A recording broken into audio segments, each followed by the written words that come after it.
Hello everyone, welcome back to the channel. If you're new to the channel, welcome to the channel. Don't forget to subscribe, hit that like video, help the video reach more people. Check out this cool comparison clip between two Halloween 1978 life-size Michael Myers masks. You've got the most recent release from Trick or Treat Studios, the Halloween 78 Michael Myers mask, but this has been completely reworked. Hair, eye holes recut, completely repainted, weathered by Simon Brandolino on Instagram. I'll leave a link to Simon's account on Instagram underneath this video. You click on the link, take you straight to Simon, talk to the guy, see about getting your mask reworked, because he has done just the most incredible job with this. It's pretty much, everything I could have hoped for. It really is. It's got me questioning whether I even need the NAG mask over here. Now this is the NAG Nightmare, or the NAG 78 Nightmare. It really does resemble William Shatner. You can see the original Shatner mask in here. It still kind of comes through, whereas this one over here is just pure evil, pure Nick Castle stretch. Incredible job by Simon. Now, I've always loved my NAG mask, and I still do. Like I say, they're two very different looks, that's just pure Nick Castle action, whereas this one, you've still got the spirit of Shatner coming through. And what I've always loved about this one is I've always loved the side profile and the way the hair was done. It really reminds me of the moment when he's coming through the closet, the light bulb swinging above his head, and it comes on for a minute. We get a good look at the color and the kind of texture of the hair, and this has always reminded me of that moment where he's bursting through the wardrobe. Now, it's amazing. It cost me a small fortune on eBay, this one, the NAG 78 Nightmare. I believe NAG is stands for Nicholas Art Galleries.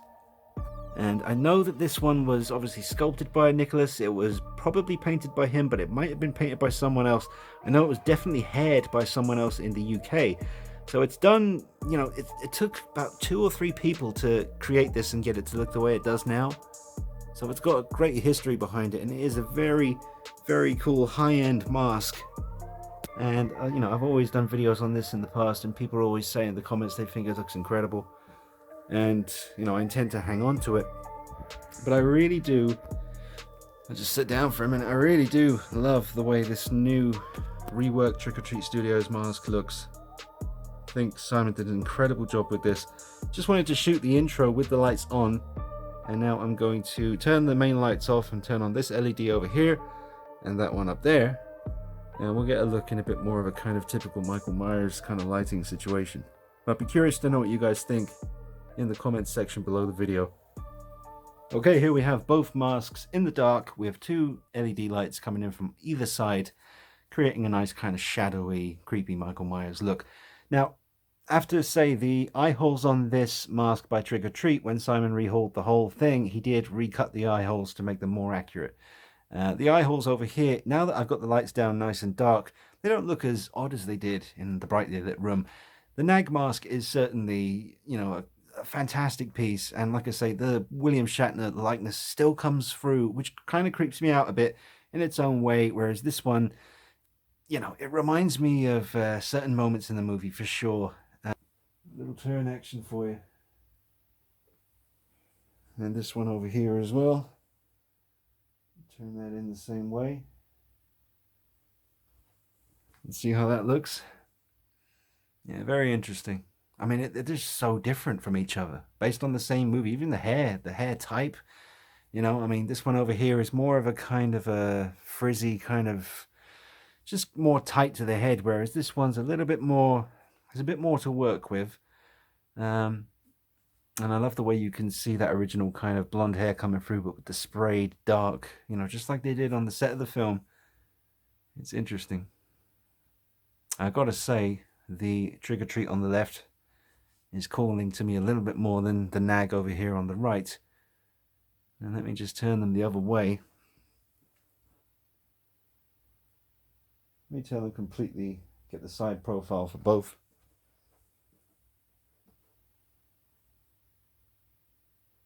Let's see how that looks. Yep. Well, again, very different. For instance, I'm seeing a big seam here by Trick or Treat Studios into the mold. Whereas this one, the NAG, doesn't seem to have that seam at all. Now, I don't remember And also bearing in mind, this side would usually have the hole from where he was stabbed in the neck with the knitting needle, I believe. But this mask is kind of based on before that happens. As you get this mask from Trick or Treat Studios, just a purely unreworked, stocked mask as you would buy it. It's very clean, very clean. So Simon Brandolino did some weathering, just reworked the whole mask. And just looking at the ears, the nag has an ear hole, and the Trick or Treat does not. So only just realised that now, even though I've had masks, these masks for quite a while. So let me just give them another little turn. Maybe just slightly askew. Slightly askew. The word askew always makes me think of Fraser Crane. That's how he likes his ornaments displayed. Anyway, look, that's how it looks. What do you think? I would be curious to know your thoughts. Let me go ahead and turn these lights up a little bit. Oh, not that much. Now there. So yeah, I've got my one little horn up there. That's actually a horn that Simon did when he sent it to me. I think it still remained intact, and once it came out of the wrapping when I unboxed it, that horn slowly started to appear all by itself. So yeah, I do love them both. I've got to say though, if you put a gun to my head and said you could only have one, I've got to be honest, I would definitely go with this new reworked Trick or Treat Studios mask by Simon. Did a great job with the eye holes. I keep looking at the shape of the eye holes. It just screams the original movie to me. But again, that is just Star Trek up to the max. I can see Bill looking at me. It's really creepy. So they both got great points. They really do. And obviously one is a lot smaller than the other one. When I wear this, I don't know what inch my head is. I think I measured it once. It was like maybe 23, 24 inches. But this one is extremely tight. Out of all the masks I own, Michael Myers wise, this is definitely the most uncomfortable to wear. It's really tight. And this one over here is a lot bigger. You've got room to spare in that mask, for me anyway. You know, it just is a lot more comfortable to wear. It does make me look a little bit odd because the mask is so big. It makes my body look kind of small, which is a bit of a weird look. But on my mannequin, my 6-foot mannequin that I got set up, it looks fantastic. And you can see that on the channel. And I'll be showing you more of that as we get closer to October and Halloween. But yeah, I don't know what more I can show you really. Maybe I'll turn them around completely so you can see the back of the head. Get a look at that. Just so you can see. All right.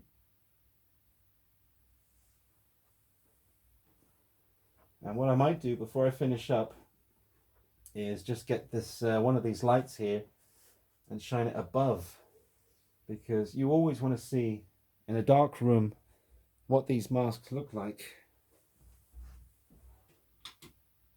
when the light is only coming from above. So let me go ahead and do that. Turn off all of these and just take this light here and we'll shine it from above. Now, as you can see already, when you have one of these masks, or any kind of, you know, I collect 1/6 scale figures, NECA figures, Hot Toys, Sideshow collectibles, lots of stuff I have in the collection, and any figure really, you put it in the dark and shine a light directly above it, not from too close because then it will just bleed everything out, but just above the figure, and it just creates these shadows that fall. You know, it works great with Batman. It works really good with Michael Myers, and pretty much most figures really. But there is, I'm just trying to get a look and see what you're seeing. See now, as I'm looking at the camera here as I'm doing this, the nag is really coming to life. The one on the right, depending on where the light's coming at it, it really does, you know, that's why they call him the shape. Whereas over here, the Trick or Treat, I'm having trouble sticking my head around the camera here to see what you guys are seeing, but the little bit I can see, that does look very cool with the light coming from above. So I love them both. It is very tricky, and I'm not gonna, you know, like I said, proverbial gun to my head, I'd choose the newly reworked Trick or Treat over here, just because I love that Nick Castle vibe that it gives off, as it's meant to. And but I do love my nag as well. So let me know in the comment section, guys, what you think. remember to click the link under the video. At least check out Simon Brandolino's Instagram account. He's got a fair few people, chomping at the bit to get their Trick or Treat Studios mask, be it the 78 version or the 2018 version, reworked. And he can certainly do that for you. I mean, he did it for me, and now I have this incredible, just really creepy looking mask. So, hope you've enjoyed that one, guys. Let me know what you think in the comments. And I'll see you real soon with more videos. Take it easy. Bye-bye.